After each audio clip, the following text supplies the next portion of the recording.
So yan, sipag ng taga-tanim ni kusina ni Mother. Mother! Mama to! Ayan si Makulit. Ayan, Makulit. Mahulog ka, mahulog. Mahulog ka, ha?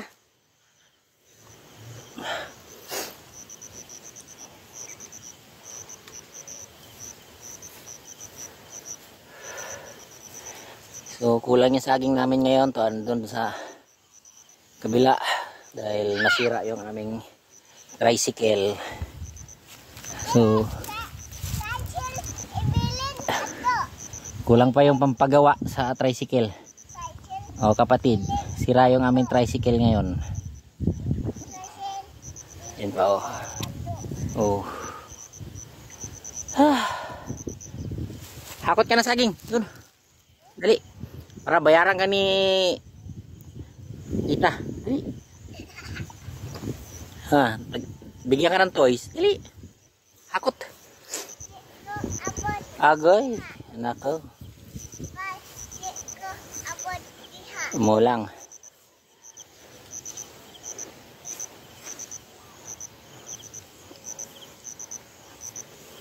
Ganyan, maliliit lang yung saging na tinatanim namin pero latok kasaba. Kasaba ba tawag nun? Ay, saba. Kasaba. Kasaba. Saba pala, saba. Ayan, lahat na tinatanim namin saba. So, di pa tapos yung kalamansi.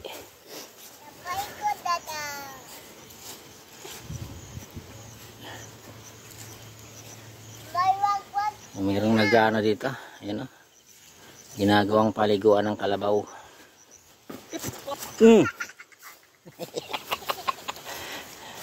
Ang tawa ni Bakoy-koy. Yan si Chokoy na makulit. Oh, may dala pang higaan dito sa gitna ng kawalan.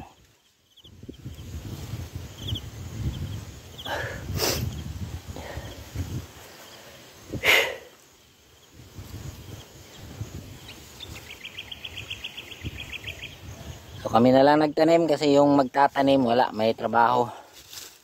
Ayan, sa amin na lang bayad dito ni kapatid.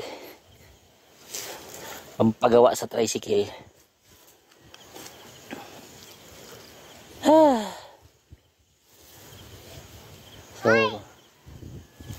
So yan lang muna sa ngayon yung aming itatanim dahil sira yung tricycle at kami mag-aayos pa. Yan. So ilan na to? 1, 2, 3, 4, 5, 6, 7, 8, 9, 10, 11, 12, 13. So 13 pa. Oh, kaya pa?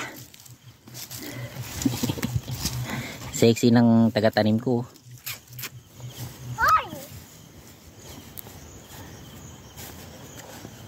Oh, tubig, tubig. Hello guys. Okay, so andito tayo sa boundary ngayon. Ayan, magtatanim tayo ng saging. So ayan, mayroon kaming kunti pang ngakot. So itatanim natin ng 50 to. At saka 30 kalamansi. So dito sa lugar na to. Kaso lang ito, masyadong masukal. So last month, ito yung pinakatabas namin damo. Ayan, so itong place na to, isang hektarya to. Kay kusina ni Mother to. Ayan, ito yung kilala namin sa kanya. So hanggang ganyan, yung pinakamalinis na yan. Ito yung boundary. Ayan, ito pa. Yan yung gamit. So hanggang dyan daw. Kasi yung doon sa unahan, pinumin yung sa amin. So itong kabuhan nito is 3.1 hectares. So kay kusina yung isa. Ayan, so tatanim tayo dito ng saging at kalamansi. So yun, hindi pa namin nalinis. So ano pa, yun o, may mga naglalagay ng baka dito. So ito, yan o, napakasukal. So si Barsa yun sa kabila, may takot. Yan. Actually, papatanim sana namin to sa iba. Kasi lang, yung nagtatanim ginagawa. Hindi namin patanim. So baka masira to, yun o, iba na ang balat. So kailangan namin maitanim. Kami muna ng dalawa ni Pards. Pero kay kusina ni Mother itong area na to. Ayan, yung doon. So papakita ko sa inyo mamaya pag nakatanim na kami. Kahit ilan lang, sa mga pagtanim na kami ngayon, saging lang muna yung kami itatanim. Actually, di pa ito nasukat kung hanggang saan.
naman yung si Pards naman yung tatanim ng saging. Okay sa akin.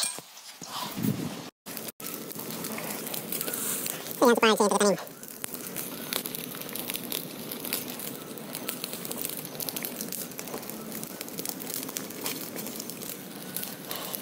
Init. Yung sili-sili natin naman yung lalong umiinit.